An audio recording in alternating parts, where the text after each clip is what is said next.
What's up, football fans? This is Danny Kelly. You are listening to Deep Balls, the NFL Picks podcast. I'm joined every week by Jackson Bevins, also of Field Goals. We break down the week's slate of games. We try and give you some analysis for why we're making our picks, and basically we're going to try and help you win your office pool. Jackson, how are you doing this weekend, or this week, I should say? Doing great, man. Feeling good. I just got some feel a little bit better about more games this week, I think, than last week.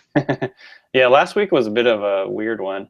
There were a lot of, I would say, like pick'em style games.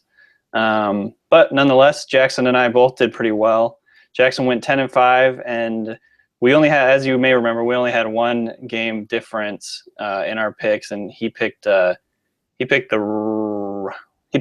Steelers to beat the Ravens, and that was a Thursday night game, and we watched that together, and it was kind of a weird one.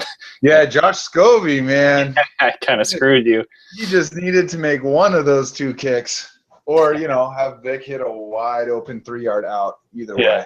Yeah.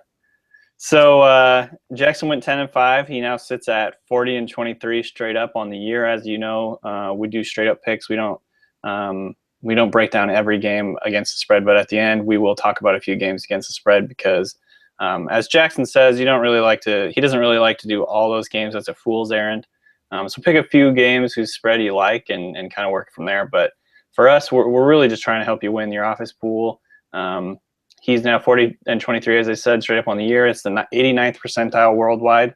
I improved to 38-25 with an 11-win week last week. I am now in the 74th percentile, working my way back up after a disastrous week 2. But yeah, so let's just get right into this. As Jackson said, some of these games are a little more straightforward, but the Thursday night game is definitely kind of an interesting one because of the quarterback situation in Indianapolis. Who is going to play? Both Matt Hasselbeck and Andrew Luck are questionable officially. What was your pick here, Jackson? And more importantly, do you think that Andrew Luck will start? He's saying that he's going to. I know he's officially questionable.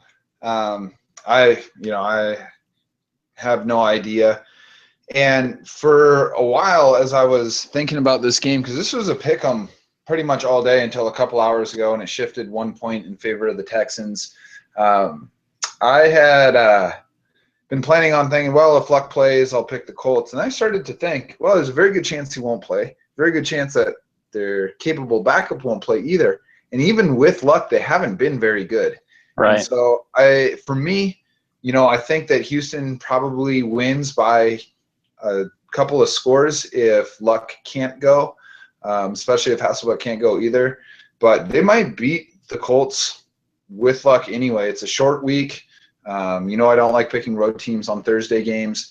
Yep. So, without extenuating circumstances. So, anyhow, I did take the Texans on this one. All right. I think they'll win regardless of whether Andrew Luck plays.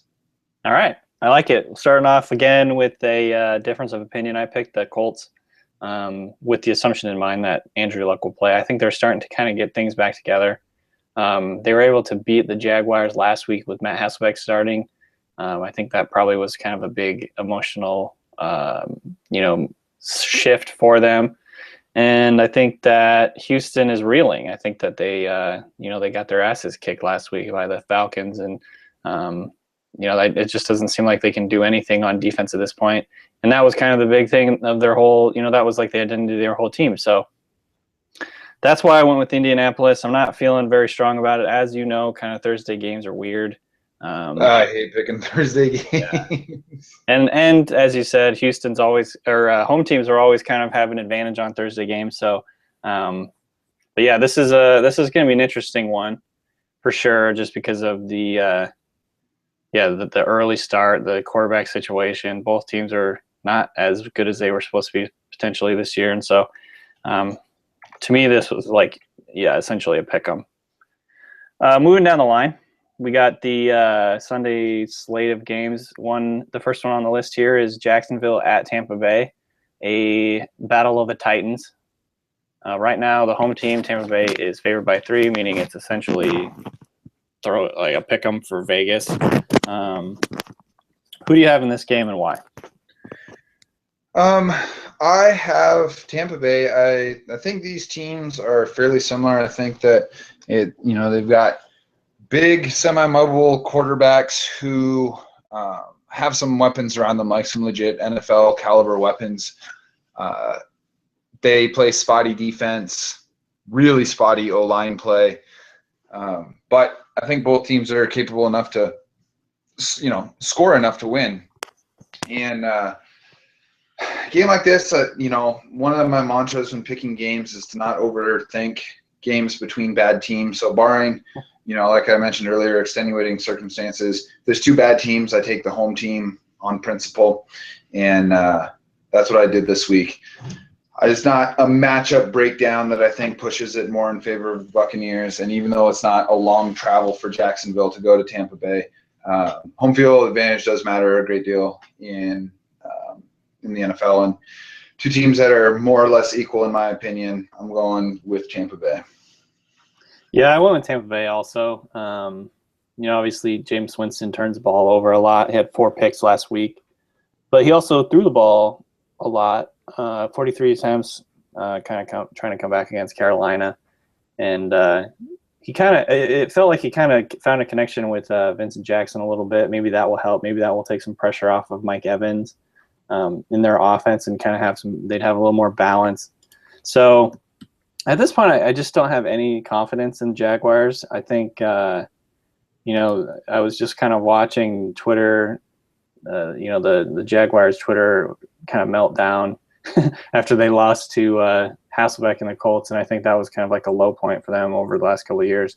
So I don't know if that necessarily extends to the team, but it just kind of feels like they're reeling as well, kind of like Houston. They're just like looking for answers and not finding it in any place. And so, that's just kind of been, that was my additional analysis other than the obvious, like you said, 2 bad teams, pick the home team. So. We agree on that one. Moving on to another. Well, I guess you can say it's interesting since Tennessee had a bye last week. We're kind of still trying to figure out who they are. Buffalo, on the other hand, is struggling. They don't look like the team I thought they were going to be. And they play at Tennessee. They are favored by 2.5, but they are missing quite a few of their key players. I think. I can never remember this receiver's name. What's their number 1 receiver's name? Sammy Watkins? Yes, Sammy Watkins. For whatever reason, I can never remember his name. Anyhow, I don't think is looking good for the game. It is early, of course, but I think they are missing a few of their players. Running backs, McCoy, I think might be out or questionable. And so they're, undermanned, understaffed a little bit. Who did you pick in this game? I went with Tennessee at home. Taking the dog in this one. They have shown a lot of fight in every single game. They've been really, really competitive. What we haven't seen from Tennessee is a complete game, but I think that Mariota is starting to get really comfortable in that system. They finally found a running back they seem to like. They've just Kendall Wright and Delaney Walker are legit targets. So I just think that they can score enough points to beat a Buffalo team that's on the road, that's coming off a terrible offensive performance against a not great Giants team. They're not going to have LaShawn McCoy, it doesn't sound like. And Carlos Williams, who's been a very admirable fill-in for him, sounds like he may not play either. So now you're talking about Boobie Dixon, and I think they're looking for a guy to back him up and take some of those snaps. So that's going to, make a defense or an offense that fairly one-dimensional. And then, like you say, if Sammy Watkins is out, that can really squeeze things. So I do like Charles Clay, and I'm really liking what I'm seeing from Tyrod Taylor this year. But I just don't see him winning this one. It's kind of surprising to me that Vegas has Buffalo favored. It'll be interesting to see if that line shifts if McCoy and Carlos Williams are officially ruled out. Yeah, I went with I like your boldness on this one. I do, but I still don't have a ton of faith in Tennessee, and I have faith in Buffalo's defense still. Yeah. I don't know. They've been really Jekyll and Hyde though, so I think this was a little bit tougher decision. But I really still just don't have a ton of faith in Tennessee. Um, and I think you put Mariota, who is still a rookie, still learning the ropes against that really good defense, and they could cause him some problems. I think Rex is going to kind of cook up some stuff for him, pressure him a lot. Hopefully, try and get him to turn the ball over a little bit. Obviously, that's kind of not his game. That's not what he's done in college, but he's had some issues with it so far. So that was kind of my thinking. But yeah, I mean, Buffalo is just a weird team right now. I really don't know what to think of them. Obviously, they kicked the Dolphins' ass in their place, so that was kind of on my mind as well. And Well, I actually think Dolphins don't look like they can beat anybody right now. that is true. That's definitely true. But I also think the Giants are better than maybe you're giving them credit for. I'm a little bit more bullish on the Giants than I think most people potentially. They're 2 fourth quarter meltdowns away from being 4-0. Of course, you have to play full 60 minutes, but I think they're maybe potentially a dark horse team to kind of start surging forward here because they have some really easy games coming up. But let's not get ahead of ourselves. Talking about Buffalo, I picked them. Yeah, I think that's going to be a good one to watch though because again, we don't tend to pick differently in a lot of these games, so those will be the ones to watch. They're predicting this is the second lowest predicted score from Vegas, 42.5 over under. The only one that's less is the Tampa Jacksonville game at 42. So I think you're right. I think the anticipation is both offenses are going to struggle. Yeah.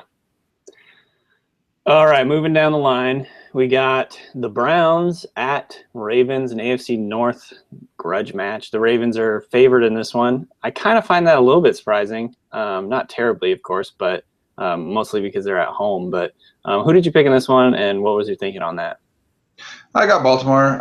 You and I watched the Thursday night game together last week, and I started to see something from Baltimore's offense that I hadn't seen all year that I really liked. And you may remember what I'm talking about, but there's a single back play they run for Justin Forsett, and there's a kick out block that happens, and the trust is just that Forsett goes. It's kind of like that. I think they call it 42 power that they run in Minnesota for Adrian Peterson, where the quarterback, everything is run except for the quarterback comes out of the snap like he's dropping back to pass, and then late hand. It was just simple draw, but it's a power blocking draw, and it creates a lot of space on the second level, and Justin Forsett is a guy who needs some space to operate. And they ran it a couple of times for big gains. He ended up with 150 yards after not doing much all year. And it was different, and it was nice to see Mark Trestman willing to make that adjustment to an offense where he typically doesn't run that way. And so I think they'll probably learn from it. I think that they showed a lot of resolve for whatever that means to come back on a short week on the road against a division rival last week. I think Flacco's better than he's been this year. So I do have the Ravens this one. I just think the Browns have some pieces, but I don't think they're very good yet. And, the Browns in my mind are a 1-3 team. The Ravens aren't. Yeah, I also went with Baltimore. I agree with you. I think they're better than their record. They're better than they've shown, and I think they're going to continue to get better. That was a big win for them last week. Obviously, they kind of got handed it in a few ways, but Yep. But I mean, again, that was a big fierce battle. The division rivalry, big win for them, emotional uplift. They're still in it technically. So that was my thinking. They're the home team. I don't have a lot of faith in the Browns. I like their defense, but I don't like it that much. And frankly, just don't really like their offense. So I assume I haven't heard any different. They're still going to go with McCown there, aren't they? No Johnny Football on the horizon.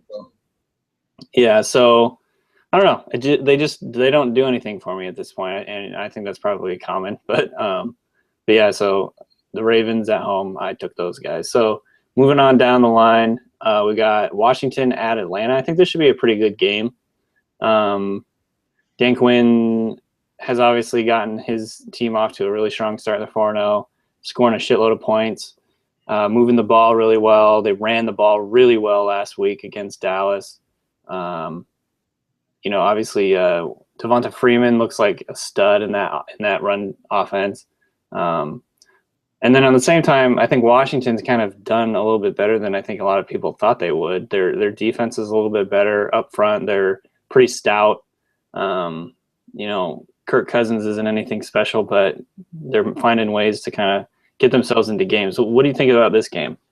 I think it's Falcons, and I don't suspect it'll be particularly close. I don't know how they're going to cover Julio. No one has an answer for Devontae yet. Matt Ryan is sensational at home. He's like a step below Rodgers when it comes to playing in his home stadium. So the Redskins have a couple of close wins, but I don't know, man. They're still a pretty uninspiring team. I don't think I'd even take them at home in this one. So I got the Falcons. I imagine it'll be by a decent margin. Yep, I picked the Falcons as well. I would agree with you that the Redskins are kind of in the same vein as the Browns to me. Like, maybe a little bit better than people kind of give them credit for, but not anything that like they're not inspiring to me in any way, shape, or form. So yeah, I went with the Falcons on this as well. Like you said, they're at home. That's their comfort zone, and the Julio connection is going to get back going. Obviously, he only had 4 catches last week, but I think he's due to go off again. I was looking at his numbers actually earlier today, and I think his like pace, he's just off the all-time record pace for yards, and he would like annihilate the catches pace right now. Or maybe I have that backwards. Do you know off the top of your head? I can't remember. Anyway, he's talking Julio's numbers. Yeah. I don't know off of the top of my head, but off of a game where he didn't play in the second half and only had like 38 yards, and he's still pacing the records. Yeah. Let me check real quick because I had this written down. But like he's challenging. I want to say Marvin Harrison had. Hold on, I found it. Marvin Harrison had 143 catches in 2002, and that was the all-time record for receptions in a year. He's on pace for 152 catches, and so he's going to. If he keeps going at that pace, and actually Antonio Brown's on that pace as well. And then if only someone owned both of them on a fantasy team. Yeah. And then Jones is also on pace for 1,900 yards receiving, which is, or 1,912, which is, about 50 less than the all-time record. So he is, that gives you some context of his season so far. He is freaking dominating. This is like 2008 Randy Moss type football he's playing. Exactly. So keep an eye on him. Moving down the line, we got, I don't know if this is interesting or not, the Bears at Chiefs. Obviously, the Bears are a better team with Jay Cutler, but they're still not that good. And the Chiefs, I don't know, man. I thought they were going to be really good this year, really stout, and their defense isn't even looking that great. What do you think about this game? I'm taking the Chiefs at home for sure in this one. I think the Bears are one of the 3 or 4 worst teams in the NFL. Even with Cutler, good Cutler can still drag that team to a win over a middling team, but I think Kansas City's better than their record. They've got 3 losses, but you can make a case that they're to the 3 teams playing the best this year. I'm certainly at it. They've lost to the Broncos, the Packers, and the Bengals. Those are teams with a combined. So I'm not like burying the Chiefs yet. That's a brutal start. They kind of deserve this game after the start that they've had. So I think that you'll see them look a lot better, and there'll be a lot of talk about how they fix things and players are buying back into Andy Reid and all that stuff. But in reality, you're going from playing 3 top-tier teams in a row to playing the Bears. I think they win by a good margin. Yeah, and they're favored by 9.5 right now. That's the biggest spread on the schedule this week. I picked the Chiefs as well. I still, it's good to get that perspective, that context on their 3 losses. Because that's definitely something to keep in mind. I think right now I'm kind of still just thinking of how they played last week and just was unimpressive, uninspiring. But then again, as you said, the Bengals are balling out right now. and there's still time for Kansas City to get it together. I think, the Bears, even with Cutler, are still not that good, and they're not good on the road. So went with KC on that one. That was kind of the no-brainer. Moving down the line, we got New Orleans at Philly. Two teams that are, again, not very inspiring, and they haven't looked great so far this year.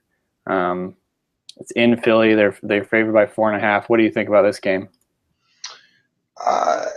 It's one of those games where I think you've got two teams that are kind of dealing with a lot of the same issues. There's, at least their offenses, there's this idea of what these two teams' offenses are because of the last few years and the production we've gotten used to.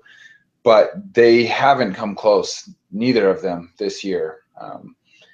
It shows what an impact player I think that Jimmy Graham was in New Orleans, that, guys like Colston and Cooks, who seemingly could get open at will last year, can't this year. And I think it's because they're each facing a level up in coverage, and defenses can shade towards one or the other simply because you don't have to worry about Jimmy Graham sucking the defense in. So, they've got some issues they're figuring out. You know what's crazy that I saw today? Mark Ingram leads all running backs in catches this year. Oh, interesting. That is super interesting, especially since they brought in Spiller. We got Robinson, and the idea was that Ingram's a between the tackles banger, but they're not pulling him out for passing downs. I mean, he's their guy. He's got 22 catches this year. That's interesting. Yeah, I mean, I think that's kind of what we thought that Spiller would be. Mm-hmm. And then, of course, Spiller they've been slowly working his snap count up, and he didn't do much in regulation last week, but he ended the game with an 80-yard touchdown catch, and I think that's going to, probably show that he's worth working into the offense a little bit more, and I think that'll help everything. The Eagles, of course, on the other side, haven't been able to get the running game going. Bradford has looked lost. So it's really hard to pick between bad teams, especially bad teams that have a lot of individual talent. So this is one of those matchups where I probably would have just taken the home team, and in this case it's Philadelphia. But it's not that I feel strongly that Philadelphia is better than New Orleans. Yeah, so you did take Philly? Yeah. Yeah, and my thought process was pretty much the same. I went with Philly as well. I think I keep waiting for them to kind of click, and I feel like they're going to. And this is one of those games where they really could. Because they're kind of starting to get to that point where it's make or break, and I don't know. I for whatever reason, I just still feel like they're going to click at one point and really start playing like they, potentially should and could. So that was my thinking on this. I don't have a ton of faith in New Orleans. Obviously, they beat, pretty depleted Dallas team last week. Who did they play? New Orleans? Yeah. Yeah, they beat Dallas. I said earlier Dallas against the Falcons. Who did the Falcons beat last week? Falcons beat the Texans. Texans, that's what I meant to say. Okay, so whatever. They're both Texas teams. Yeah, these weeks tend to bleed into each other, so apologies for that. But yeah, the Saints aren't particularly inspiring to me either. I just, a lot of my picks are, you have more of your formula. I have more of like a gut feel to it. And for me, I just shoot from the hip, man. I just don't trust New Orleans. So that was kind of my thinking. Plus, New Orleans has had some issues with their secondary. I think Browner's been getting roasted. What's that? Take online grades for what they're worth, but I think it was PFF, Pro Football Focus, who has Maxwell and Browner as the two lowest rated corners in the NFL so far this year, which is crazy to think about what their status was in Seattle.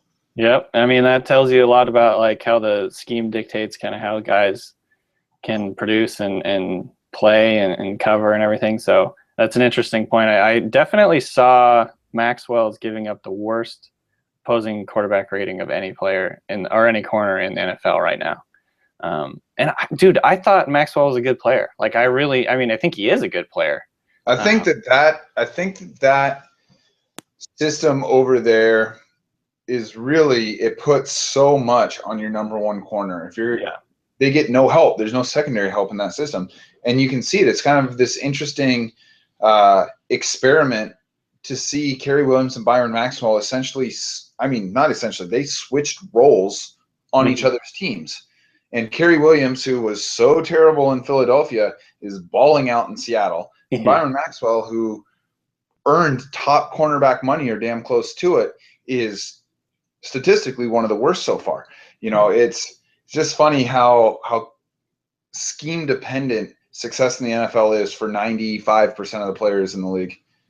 Yeah, and I think that's like, I mean, that's why a lot of people preach the dangers of free agency, and why, you know, a lot of, like, the Seahawks, one of their main things is, you know, like, build from within, build organically through the draft, and then, you know, mix a match here and there with free agents. But we saw what happened with Percy Harvin.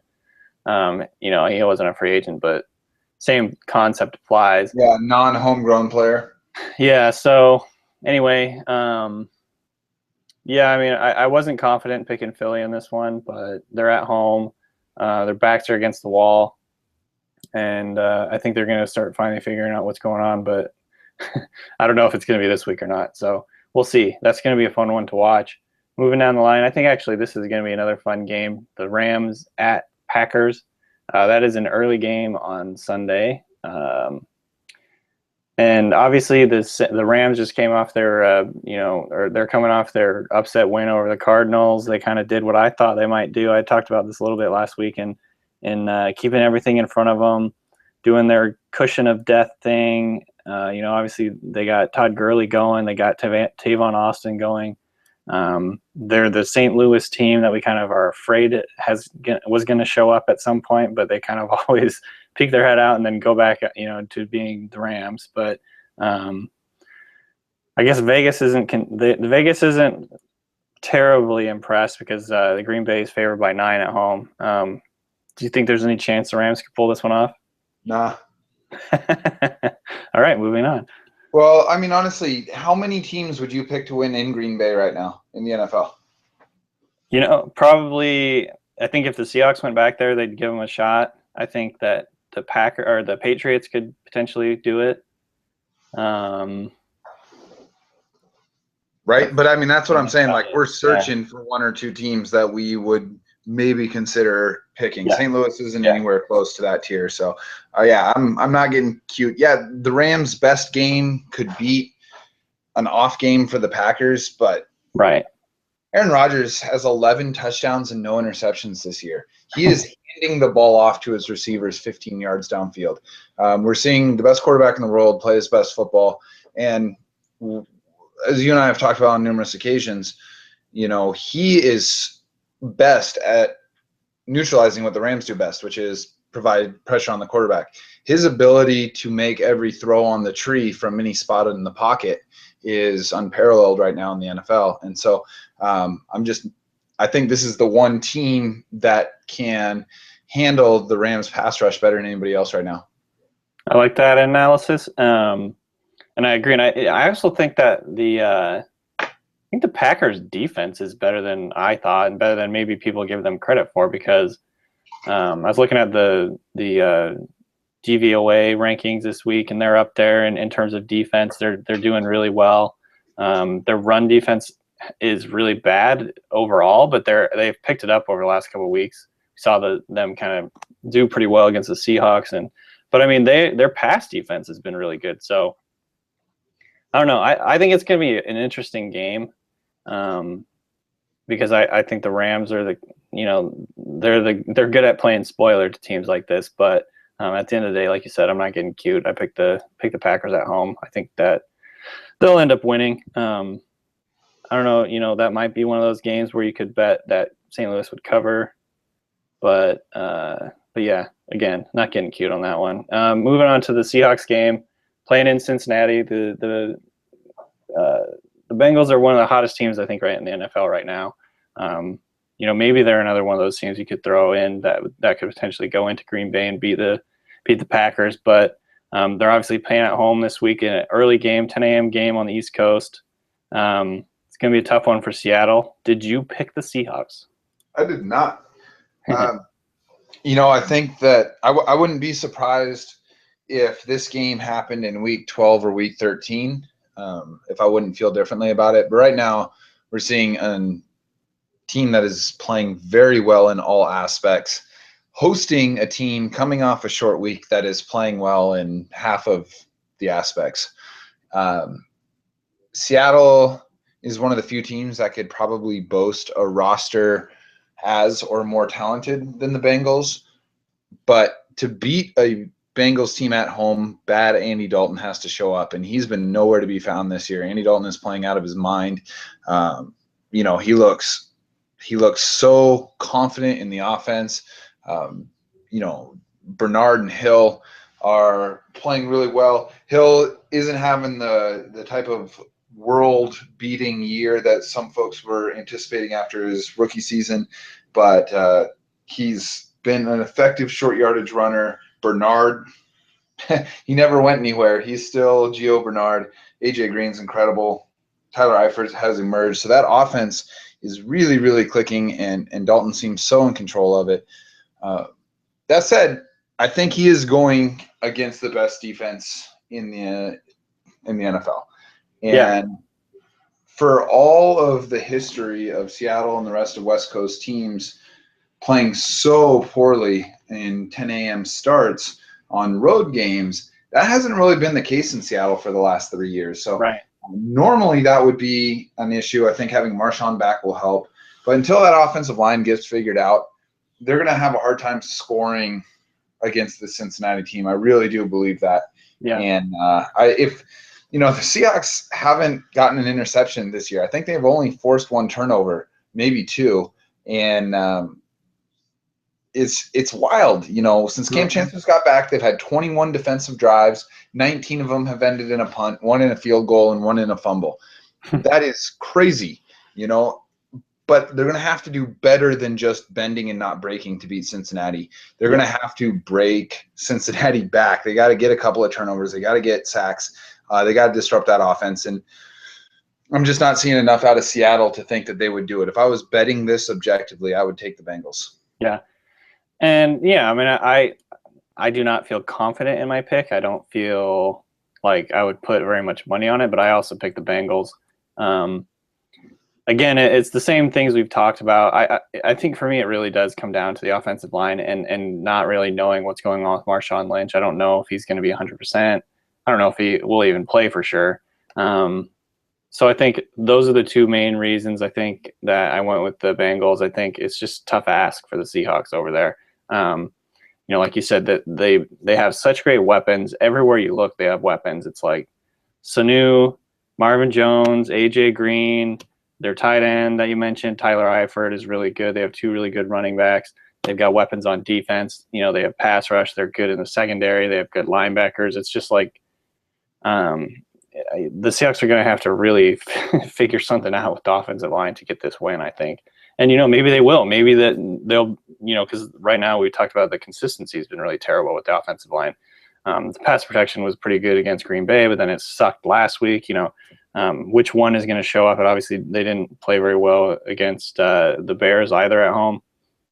So, if a consistent, good pass protecting offensive line shows up this week, then I think that Russell Wilson will ball out and there's a chance the Seahawks could win. But after watching kind of the all 22 of this last week, it's just like kind of demoralizing watching. I don't know if they're necessarily ready right now to beat a really good team in Cincinnati at 10 a.m. on the East Coast. So, later in the year, like you said, I think I think the Seahawks are going to continue to get better and get to that position where I trust them a little bit more to win a really tough road game, against a good team. But right now I'm just not feeling it. So we'll see how that goes. Hopefully I'm wrong. I don't feel super confident, and Cincinnati's only favored by 3 right now at home. So obviously, Vegas tends to give home teams 3 points just being at home. So they obviously see this as a good matchup as well. Moving on down the line, getting near the bottom here. Arizona at Detroit. Obviously, we saw Detroit last week. They're still kind of out of sorts. Don't really know what's going on with that offense. The defense isn't anything to write home about. And then of course Arizona, they got kind of clipped obviously last week. You know, they were flying really high. I thought they were one of the best teams in the NFL. I don't know for sure if this means that they're not, or if they just kind of had an off night. What do you think about this game? I think that Arizona is still a really good team. They lost that game to the Rams the way a good team would lose the game to the Rams. You know, they sort of they put themselves in a short stack situation by fumbling the opening kickoff and giving up the early touchdown. And from then on, it was a pretty even game. And, you know, Arizona actually outscored them by 5 from that point on. So I don't think that game exposed them in any way. Mm-hmm. Carson Palmer missed a couple of clutch passes that he doesn't normally miss. Sometimes that just happens.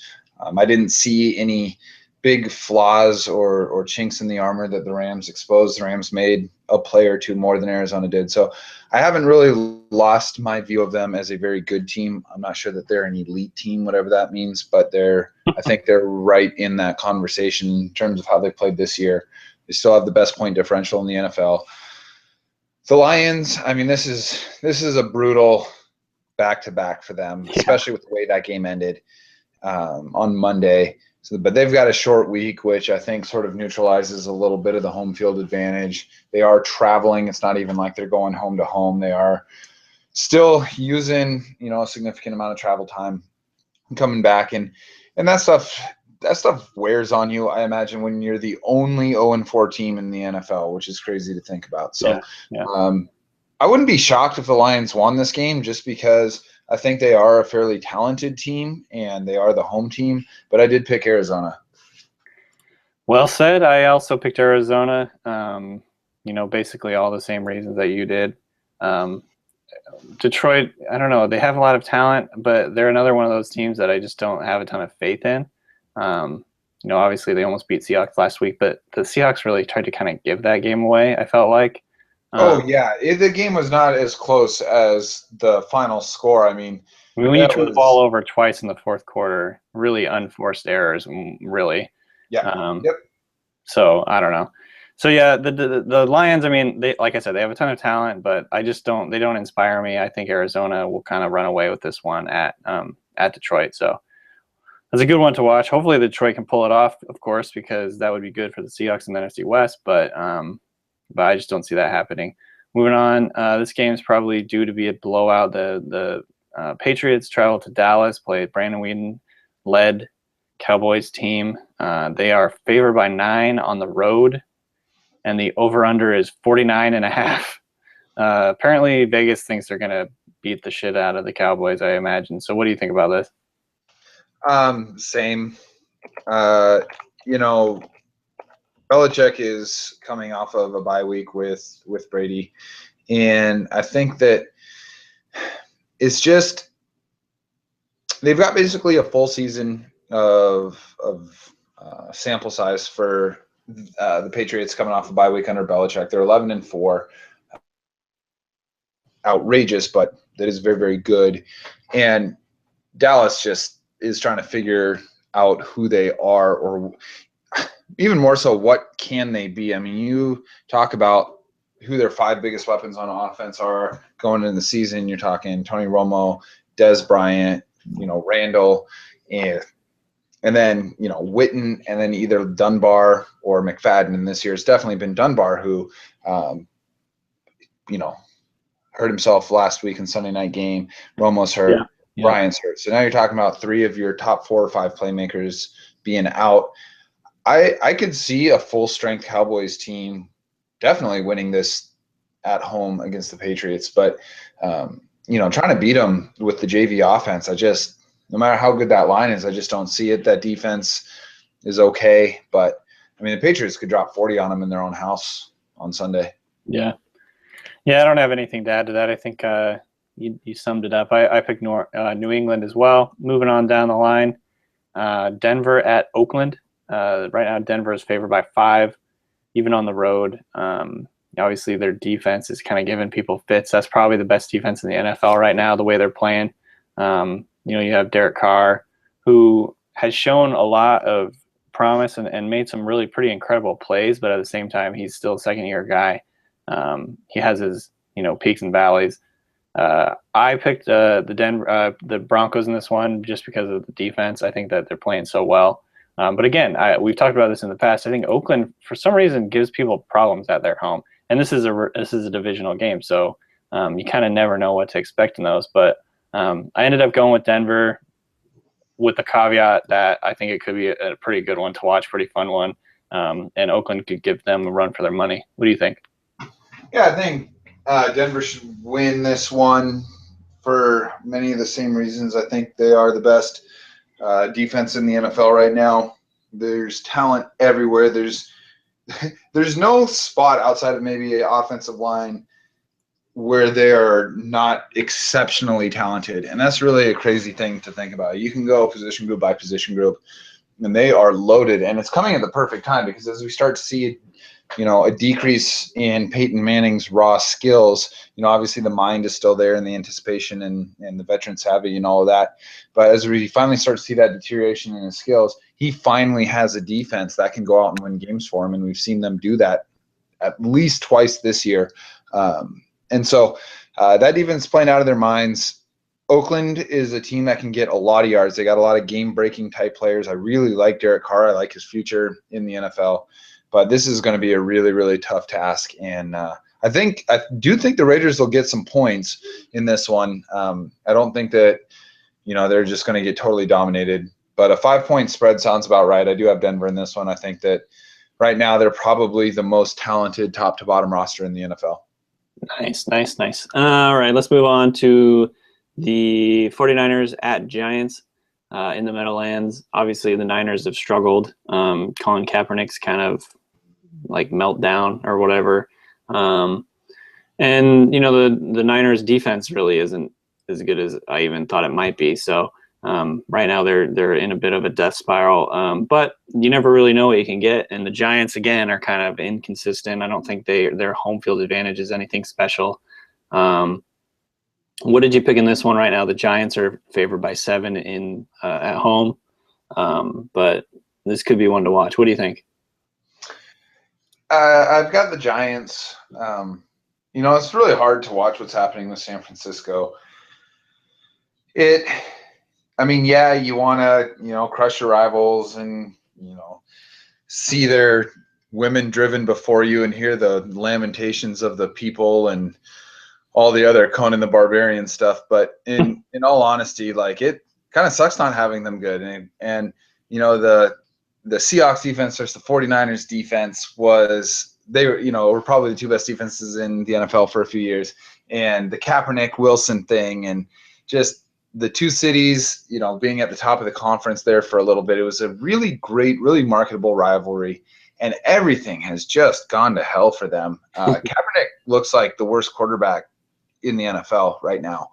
I mean, it's not just a regression. He looks completely hopeless. And it's not a matter of him not having guys to throw to. I mean, that definitely affects it, but he is just missing. And he's broadcasting his throws half a second before he throws them. The defense actually played Green Bay pretty well, kept everything in front of them. But it's just a really bad team with no direction and no identity, and they're on the road. I think the Giants probably are better than my perception of them. I think you're right in what you said with that earlier. I see them as sort of on the bottom half of the middle tier, and that'll be good enough to beat the 49ers. Yep, I have the Giants as well. I think they're just too good on offense. I think that the Niners are, like you said, they're just not good anywhere really right now. Again, they're kind of one of those teams I just don't have a ton of faith in to kind of get it done on the road here. So I went with the Giants for those reasons. And that's a Sunday night game, so that'll be a fun one to watch. And then moving on to the Monday night game, we got Pittsburgh at San Diego, which is kind of an interesting matchup.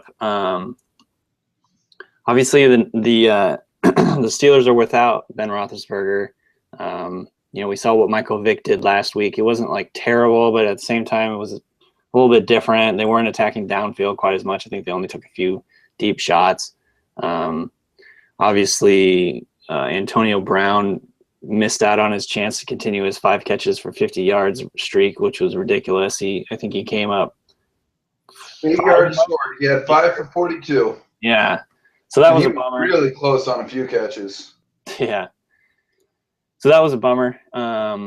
Obviously, Vic missed whoever it was on like a little quick out, and that was Yeah, the difference in it the game. was Brown. Brown had like a big window for a short throw.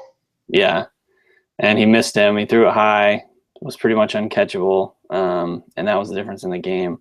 So I don't know. I picked the Chargers in this one. I wasn't real confident in that, but I do still have faith in El Bolo, Phillip Rivers. I think he's a good quarterback. I think last week he played pretty well, and I don't Be know. honest, Danny, you're gonna pick the Chargers in every game until you die. I haven't picked them every week, but pretty much almost every week. But yeah, they man, I don't know why. I just kind of like the Chargers, but it's mostly the there's two main variables in this, and this made it kind of easy for me. One, Chargers at home. Two, Steelers don't have Ben Roethlisberger, so that was why I went with the Chargers. Who'd you get? I comes down to the fact that Roethlisberger's out for me. I do think I was super bullish on Pittsburgh this year, as an AFC finalist. But Ben Roethlisberger's yards per attempt this year was 10.5 before he got hurt. Wow. That is absurd, stratospheric production. They literally were taking 9 shots a game down the field, passes that went more than 20 yards in the air per game. That is a crazy amount. Mm-hmm. And what that does, when you show a willingness to do that, when whether you hit them or not, and they do hit them very well. Ben Roethlisberger is one of the best deep passers the game's ever known, and of course we know Antonio Brown, how good he is. You take that away, and it's very different offense. You mentioned that everything Michael Vick did was short. You said they didn't take very many shots down the field. They really only took 1, and that changes a lot of things. That changes how you play the Steelers defense. If you feel like you only have to guard 25 yards of the field, you don't have to guard 55 yards of the field, you can be a lot more aggressive on defense. I do think Le'Veon Bell is probably the best, or probably the scariest running back in the NFL, and he can cover a lot of sins. You saw the touchdown run he had last week on a broken play on the left sideline, and he scored on the right sideline. That's the kind of thing he can do, and he can do that for you once or twice a game. But if they can't take the top off of the defense a few times in a game, they're not the threat that they need to be. And I didn't see anything from Vic that makes me think they can be that. Now, he'll have a week of practice with the ones that, he was coming on a short week and not a travel week, but a short week after Roethlisberger injury. He does get Martavis Bryant back. The defense has been okay. But I think the Chargers are a pretty good team. I think Antonio Gates is back this week. Keenan Allen's playing out of his mind. They've got a really nice running back combo. Phillip Rivers is playing really well. Defense has been pretty good. And all of that adds up, I think, to a team that's good enough to win at home against a Michael Vick-led Steelers team. I don't think it means the Chargers are great or even really good if they win. But I kind of see them as a 9-win team with the players they have now, whereas I see the Steelers as like a 6-win team with the players they have now. Yeah. Well, there you have it. We picked differently on, let's see here, 2 games. I'm trying to see if we have any others. Yeah, you picked Houston, I picked Indy. You picked Tennessee, I picked Buffalo. So those are the 2 differences this week. I took the AFC South will decide it for us. Oh boy. I took the easy route this week and just picked all favorites. So make sure you make that comment in the comments thread. What do you got for against? That's the right play. Like we've said before, you can go a million other places for your long shot of the week. But, we're going to tell you who we think's actually going to win. And sometimes it's the same as what the lines think in Vegas. Right. Yeah, exactly. So did you have any against the spread advice for this week? I got a few. We backtracked a little bit last week, went 1-2 against the spread. but I think that puts us at 7-5 on the year. But I've got Tennessee winning and covering the spread. I've got Houston covering the spread. Tennessee's a natural cover because they're an underdog. And other than that, those two I feel pretty good about. Man, other than that, that New England game kind of looks interesting to me. What's that? The New England game looks interesting to me.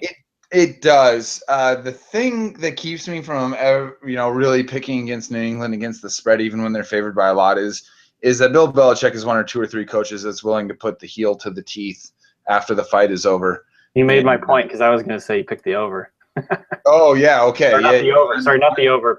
I'm tempted, and that's crazy. That that's kind of a crazy pick to just in general to take a road team to cover a 9-point spread. Right. But I also do have New Orleans covering a 4.5 at Philly. Even though I have the Eagles winning, I think it'll be by 3 or less. So those are my 3 picks for the week. Nice. I like it. All right, so there you have it. Obviously, if you're listening, you are subscribed. You're not necessarily subscribed, but if you're subscribed to us, make sure you subscribe to the Real and the Field Goals podcast on iTunes again. Like we said last week, we changed the RSS feeds. We changed basically where we're saving our podcast. So now the Real and the Field Goals podcast is at a new RSS feed, so make sure you find that. And then also go and find 3000 NFL Mock Draft. That's Kenny Arthur and Rob Staten. They talk about college football, the NFL draft, kind of the state of affairs right now and all that. So that kind of helps you kind of get prepared for the off season, but also keeps you going along with the college football season. So make sure you follow those 2 podcasts. And then if you're listening to this on YouTube, make sure you subscribe on iTunes to all 3 of those. Jackson, do you have any other things to add before we let it go? No, not. Well, actually, one more thing. I do want to give a shout out to Maury Povich, a.k.a. Buds Migglejib, for leading our group. He got off to a slow start, missed 3 of the first 4 picks last week, rebounded with a really strong finish, and he is leading the Field Goals Deep Balls group, which if you haven't joined your entry to the group, it is an open group. So if you've got a ESPN Pigskin Pick'em entry going, feel free to join our group and compete against us.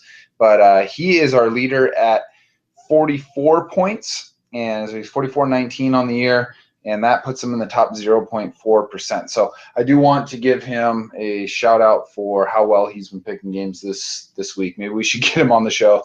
Yeah, that'd be fun actually. Further shout outs, D Bandroid, GOL, Andrew V210, Tommy Lee Jones, Frown.jpg. It's a great name. Those guys are all tied for 2nd place, and they all have 43 wins this week, or this year, I should say, which puts them in the 98.9 percentile of all picks, nation, worldwide, whatever you want to do.